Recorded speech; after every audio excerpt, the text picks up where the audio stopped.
Welcome in our channel education hub for all one. आप लोगों का फिर से बहुत बहुत हार्दिक अभिनंदन आपके अपने channel education hub for all one पे। तो आइए हम लोग स्टार्ट करते हैं। आज का हमारा सेशन जो है परीक्षा मंथन लक्ष्य 3 2021 से पार्ट नंबर 20 है हम लोगों का। आज पार्ट 20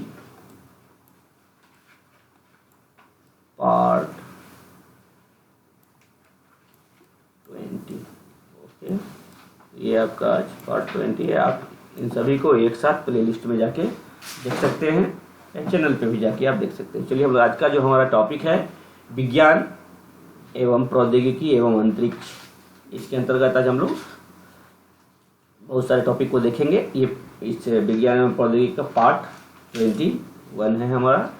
चलिए स्टार्ट करते हैं। आज का हमारा जो टॉपिक है विज्ञान एवं प्रौद्योगिकी, विज्ञान प्रौद्योगिकी एवं अंतरिक्ष। और हाँ, जो भी छात्र छात्राएं नए हैं वो जल्द से जल्द सब्सक्राइब कर दें। सब्सक्राइब कर चैनल को बेल आइकन पर प्रेस कर ऑल पे क्लिक करना ना भूलें, ताकि कोई भी नोटिफिकेशन आपको जल्द से जल्द मिल सके। थोड़ी सी लेट हो रही है बीपीएससी की नोटिफिकेशन आने में, लेकिन अगर इस मंथ नहीं आई तो नेक्स्ट मंथ पक्का आपकी आ जाएगी। तो चलिए, टाइम नहीं है, टाइम कम है, तो इसलिए सब कर चले। सबसे पहला इसमें जो आपका टॉपिक है राष्ट्रीय विज्ञान प्रौद्योगिकी और नवाचार नीति का मसौदा क्या है, इसे हम लोग देखेंगे। उसके बाद आगे बढ़ते हैं। जनवरी 2021 में विज्ञान एवं प्रौद्योगिकी के क्षेत्र में भारत को आत्मनिर्भर बनाने और अगले दशक में वैज्ञानिक शोध एवं विकास के मामले में देश को विश्व के अग्रणी राष्ट्रों की पंक्ति में लाने को लक्ष्य कर बनाई गई नई नीति या नई प्रौद्योगिकी विज्ञान प्रौद्योगिकी और नवाचार नीति के मसौदे को अंतिम रूप दे दिया गया है। मतलब अब भारत क्या चाह रही है कि 2021 तक विज्ञान एवं प्रौद्योगिकी क्षेत्र में आत्मनिर्भर बनाने की कोशिश की जा रही है। अगले दशक में वैज्ञानिक शोध एवं विकास के मामले में देश को विश्व के अग्रणी जो सूची है उसमें पंक्ति में लाने का लक्ष्य बनाई गई है, एवं विज्ञान प्रौद्योगिकी के नवाचार नीति के मसौदे को अंतिम रूप दे दिया गया है। तो मसौदा क्या है, नीति के संबंध में मुख्य बातें क्या है, ऐसे हम लोग देखते हैं। गौरतलब है कि वैश्विक कोविड-19 महामारी ने इस तथ्य को उजागर किया है कि विज्ञान और प्रौद्योगिकी के क्षेत्र में अनुसंधान को पहले की तुलना में अधिक गंभीरता से लेना होगा। रिसर्च जो होती है, अनुसंधान होती है, पहले की तुलना में अधिक गंभीरता से लेना होगा। इसी उद्देश्य के तहत भारत सरकार द्वारा राष्ट्रीय विज्ञान प्रौद्योगिकी और नवाचार नीति national science technology innovation policy 2020 का मसौदा जारी किया गया है। ठीक है, 2020 का मसौदा तैयार किया गया है। महत्वपूर्ण है क्या कि मानव संसाधन को विज्ञान एवं प्रौद्योगिकी की ओर आकर्षित एवं पोषित करने के साथ साथ उन्हें इस क्षेत्र में बनाए रखने के लिए इस नीति के अंतर्गत जन केंद्रित पारिस्थितिक तंत्र विकसित करने पर जोर दिया गया है। इसके अतिरिक्त नई नीति में हर 5 साल में पूर्णकालिक समतुल्य शोधकर्ताओं की संख्या, शोध एवं विकास पर सकल घरेलू व्यय जो आपका GERD और GERD में निजी क्षेत्र के योगदान को दोगुना करने पर भी बल दिया गया है। अब क्या है, विकेंद्रीकरण को बढ़ावा। विदित हो कि यह नीति विकेंद्रीकरण, साक्ष्य आधारित, नीचे से ऊपर केंद्रित दृष्टिकोण और समावेशी भावना के मूल सिद्धांत पर आधारित है। एक देश एक सदस्यता। इसके अतिरिक्त मसौदा नीति में वैज्ञानिक शोध पत्रों और साहित्य को देश के सभी के लिए सुलभ बनाने की बात की गई है। भारत सरकार ने शोध पत्रिकाओं के प्रकाशकों से वन नेशन वन सब्सक्रिप्शन योजना, याद रखेंगे, वन नेशन वन सब्सक्रिप्शन योजना को अमल में लाने के लिए बातचीत करेगी, जिसके अंतर्गत एक केंद्रीकृत भुगतान के आधार पर शोध पत्रिकाओं में प्रकाशित होने वाले शोध पत्रों तथा देश में सभी के लिए पहुंच सुलभ हो सकेगी। यह पहल शोध पत्रों के लिए संस्थागत सदस्यता के स्वरूप को बदल देगी। विज्ञान और लैंगिक समानता क्या है, इसके बारे में जान लें। उल्लेखनीय है कि पिछले 6 वर्षों में भारत में अनुसंधान और विकास R&D के रिसर्च एंड डेवलपमेंट के क्षेत्र में महिलाओं की भागीदारी दोगुनी हो गई है। कितनी हो गई है? तो दोगुनी हो गई है, ये याद रखेंगे अनुसंधान और विकास में। हालांकि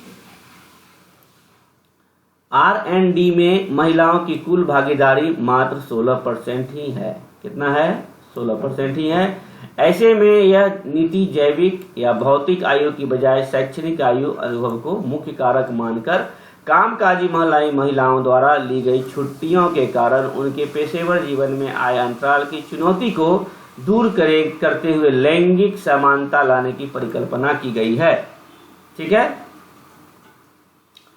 पारंपरिक ज्ञान और मौलिकता का संरक्षण। यह नीति पारंपरिक ज्ञान प्रणालियों, ट्रेडिशनल नॉलेज सिस्टम TKS और जमीनी स्तर के नवोन्मेष को समग्र शिक्षा, अनुसंधान तथा नवाचार प्रणाली में एकीकृत करने के लिए एक संस्थागत अवसंरचना की स्थापना की परिकल्पना करती है।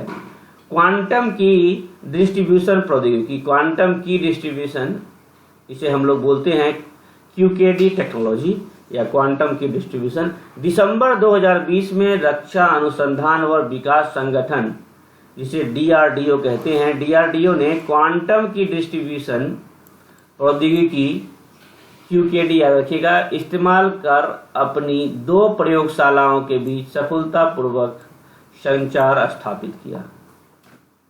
क्या है ये? तो यह परीक्षण हैदराबाद में स्थित रक्षा अनुसंधान और विकास प्रयोगशाला DRDL और अनुसंधान केंद्र इमारत RCI के बीच यथार्थ परिस्थितियों में किया गया।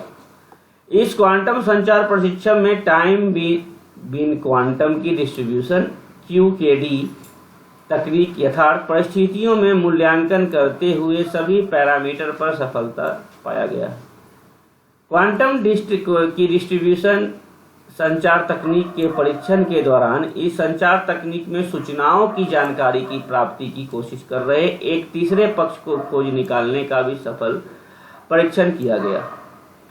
क्वांटम आधारित इस सुरक्षा प्रणाली का जासूसी गतिविधियों के विरुद्ध 12 किलोमीटर के रेंज के भीतर फाइबर ऑप्टिक्स चैनल पर प्रसारण के दौरान सिग्नल शक्ति या आयाम में 10 dB की क्षति के साथ सफल परीक्षण किया गया।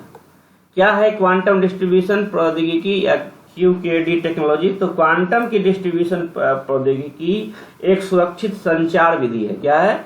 संचार विधि है जो क्रिप्टोग्राफिक प्रोटोकॉल का उपयोग करती है। इसमें क्वांटम यांत्रिकी के घटक शामिल हैं। यह तकनीक मुंबई स्थित centre for artificial intelligence and robotics यानी कि CAIR और defence young scientist laboratory quantum technology ने मिलकर विकसित किया है। यह तकनीक संचार कर रहे 2 पक्षों को यादृच्छिक सीक्रेट की, रैंडम सीक्रेट की उपलब्ध कराता है जो केवल उन्हीं तक सीमित रहती है, जिसके कारण यह केवल यही दोनों पक्ष ही संदेशों को इनक्रिप्ट और डी इनक्रिप्ट कर सकते हैं। इस प्रकार तकनीक उच्च रूप से सुरक्षित संचार स्थापित करने के क्रम में महत्वपूर्ण है। इसरो द्वारा भारत के पहले फ्री स्पेस क्वांटम कम्युनिकेशन का प्रदर्शन मार्च 2021 में अपनी तरह की पहली पहल में अंतरिक्ष अनुसंधान संगठन इसरो द्वारा भारत में विकसित तकनीकों के साथ 300 मीटर की दूरी पर फ्री स्पेस क्वांटम कम्युनिकेशन का सफल परीक्षण किया गया। ध्यातव्य है कि इस प्रदर्शन में लाइव वीडियो कॉन्फ्रेंसिंग का उपयोग किया गया। इसमें क्वांटम की एनक्रिप्टेड सिग्नलों का उपयोग करते हुए स्पेस एप्लीकेशन सेंटर अहमदाबाद में परिसर के भीतर 2 लाइन ऑफ साइट इमारतों के बीच हुआ। अब आते हैं नेक्स्ट पॉइंट है सैटेलाइट आधारित नैरो बैंड IoT। क्या है? Satellite based IoT। ठीक है। मार्च 2021 में सैटकम उद्योग निकाय SIA ने सभी उपग्रह आधारित कनेक्टिविटी अनुप्रयोगों के लिए लाइसेंसी ढांचे को सुव्यवस्थित करने पर जोर दिया है। गौरतलब है कि इससे पूर्व 10 दिसंबर 2020 को भारत की सार्वजनिक टेलीकॉम कंपनी बीएसएनएल ने स्काइलोटेक इंडिया के साथ साझेदारी में भारत में दुनिया का पहला सैटेलाइट आधारित narrow band IoT network launch करने की घोषणा की है। किसके किसके साथ? तो बीएसएनएल और आपका स्काइलोटेक इंडिया, ओके, दोनों मिलके क्या किया है? तो नैरो बैंड सैटेलाइट आधारित narrow band IoT network launch करने की घोषणा की है। नेक्स्ट है, गौरतलब है कि यह नया मेड इन इंडिया समाधान है जो कि स्वदेशी रूप में स्काइलो द्वारा विकसित किया गया है। बीएसएनएल के सैटेलाइट ग्राउंड इंफ्रास्ट्रक्चर से जुड़ेगा और भारतीय समुद्रों सहित पैन इंडिया पर कवरेज प्रदान करेगा। उल्लेखनीय है कि यह कवरेज इतना विशाल होगा कि इसकी मदद से भारत की सीमा के भीतर कश्मीर और लद्दाख से कन्याकुमारी तक, गुजरात से लेकर पूर्वोत्तर तक भारतीय समुद्री सीमा को कवर किया जाएगा। सरल शब्दों में कहें तो कंपनी की इस सेवा का उपयोग देश की समुद्री सीमा के भीतर कहीं भी उन स्थानों पर किया जा सकता है जहां मोबाइल टावर उपलब्ध नहीं है। याद रखिएगा, मोबाइल टावर उपलब्ध नहीं है वहां पे उपयोग किया जा सकेगा। इस तकनीक के तहत एक छोटा सा स्मार्ट बॉक्स है जिसमें साइक्लो का यूजर टर्मिनल है, जिसमें सेंसर लगा हुआ है जो साइक्लो नेटवर्क और लोगों तक डेटा पहुंचाएगा। नेक्स्ट है आज का लास्ट हमारा ऑप्टिकल फाइबर केबल लिंक। दिसंबर 2020 में केंद्रीय मंत्रिमंडल ने भारत के मुख्य भूभाग कोची और लक्षद्वीप में KLI परियोजना के मध्य सबमरीन फाइबर केबल कनेक्टिविटी योजना को स्वीकृति प्रदान की है। उल्लेखनीय है कि अगस्त 2020 में चेन्नई और अंडमान निकोबार के मध्य submarine optical fibre cable link का उद्घाटन किया गया था। तो ये आपका आज का सेशन समाप्त होता है। इसके बाद हम लोग बिहार कोरोना स्पेशल को भी देखेंगे।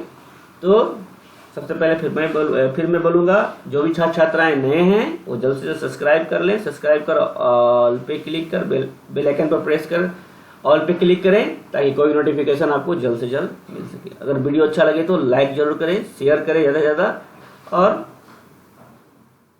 ताकि आपके साथ साथ और लोगों का भी फायदा हो। चलिए बाय बाय, टेक केयर, धन्यवाद। फिर मिलते हैं आगे अगले सीरीज में।